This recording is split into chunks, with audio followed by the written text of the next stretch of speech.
Would God be displeased with me if I committed suicide during the tribulation? Hi, welcome to today's lesson, and thank you so very much for joining me. Periodically, we try to answer some questions from our viewers, and I try to pick ones that haven't answered yet, because we've done this quite a lot. And this one comes to us as kind of an unusual question.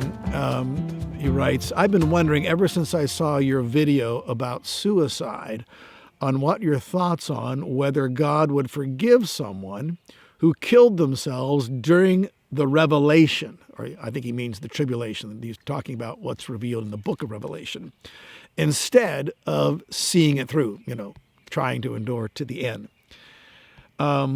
Like, would God not forgive someone who ended their own life during the end of the world? Well, that's a doozy right there, a doozy of a question. And I've never ceased to amaze at the questions that people have. This person sounds like kind of a young believer. Young believers, for some reason, are often drawn to the book of Revelation. And what a mysterious book that is, and what a scary book that is. And if you've been a Christian very long, you know that there's a huge spectrum of Christian thought on the end times and what's going to happen. And of course, everyone's trying to figure out the book of Revelation, and I've got plenty of books in my library. Some I've read, some I have not read, that try to help us understand what's so hard to understand. But one thing is clear, I think, in everybody's understanding Revelation, and that is times get really tough on the earth.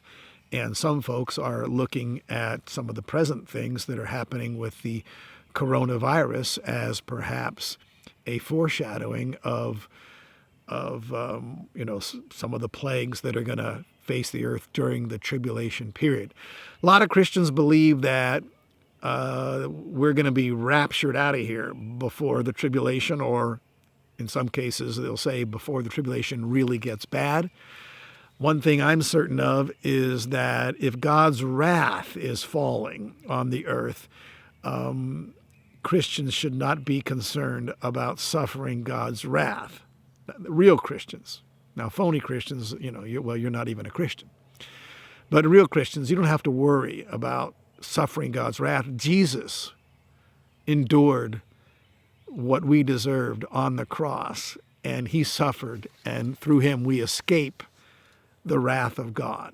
And God can be pouring out his wrath on the earth, and God can protect single individuals anywhere he wants, right? If God is all powerful, and we have examples of this, when the plagues of that God was sending on Egypt during the time of Moses, he kept Israel from those plagues in every case, right up until the final plague of the death of all the firstborn in Egypt. Nobody in Israel who put the blood of the Passover lamb over their doorposts, they didn't suffer the loss of the firstborn in their household. So God's able to differentiate, okay? That being said, I think that, everyone agrees that the book of Revelation talks about a guy by the name of the Antichrist, and Paul talks about him, and he's yet to come, and he's going to be a great persecutor of the people of God. And although we are exempt from the wrath of God, suffering that, we're not exempt from persecution, even to the forfeiture of our lives. And, every year around the world, there are literally hundreds, in some cases thousands of Christians who pay the ultimate price for their faith, who are martyrs. And if you're living in a relatively free country like the United States or Canada or Australia or Western Europe, these things are not so familiar to us. But if you're living in, a nation where, they hate Christians and it's against the law to be a Christian, well, then you could suffer the ultimate penalty. But there's also a great reward for those who suffer martyrdom. And the Lord makes it up to every single one of us, We reap what we sow. He repays us according to our deeds. And you have nothing to worry about when it comes to the fairness of God and God repaying us fairly. So the question is now, would it be okay if I committed suicide during the tribulation? I've actually thought about that myself. True confessions here. Because if they're coming to get you and it's inevitable, that the minions of the Antichrist have surrounded your house and so forth, and they're going to take you and they're going to execute you, would it be wrong then to take your own life? Well, and would God forgive you if you did?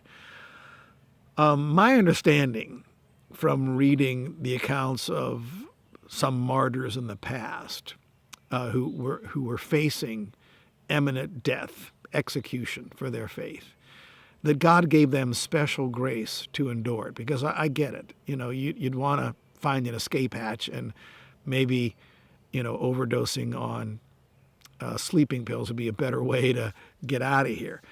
But I wouldn't try to figure that out right now if I was you, or make any plans for it. I would just trust that if the Lord's going to allow you to face such circumstances as that He'll give you the grace and to get through it and to be brave and to also boldly testify before those who are persecuting you and even who are about to execute you, to tell them about Jesus and to show them how you're not afraid of death. In fact, you're actually looking forward to it because Jesus is waiting for you. He's been preparing a place for you in heaven for about 2,000 years now.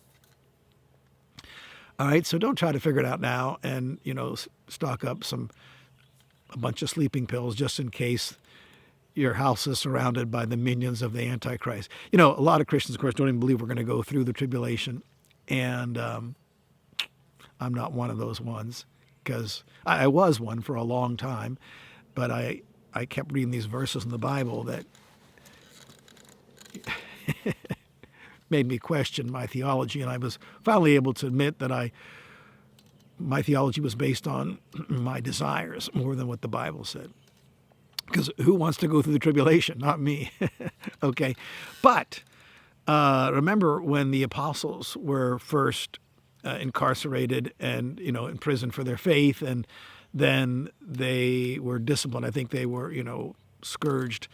And they went away rejoicing that they had been counted worthy to suffer for the kingdom of God. Okay? Something supernatural happens. Remember when Stephen was being stoned? He had a vision, and he saw Jesus standing at the right hand of the throne of God. What a way to go. If he'd have taken his own life and taken an overdose of sleeping pills, he might have missed out on a great, glorious vision. And he also was able to let his light shine until his final breath, because he prayed. He said, Lord, don't hold this sin against them. I mean, can you imagine the impact that prayer had on those people? One of the people who was holding the coats of the people who were stoning him was the future Apostle Paul. Okay, I bet he never forgot that. All right, I'm out of time for today. Thanks so much for joining me. If you've never been to davidservant.org, I'm just going to encourage you to check out all the biblical resources that we have there. Free books,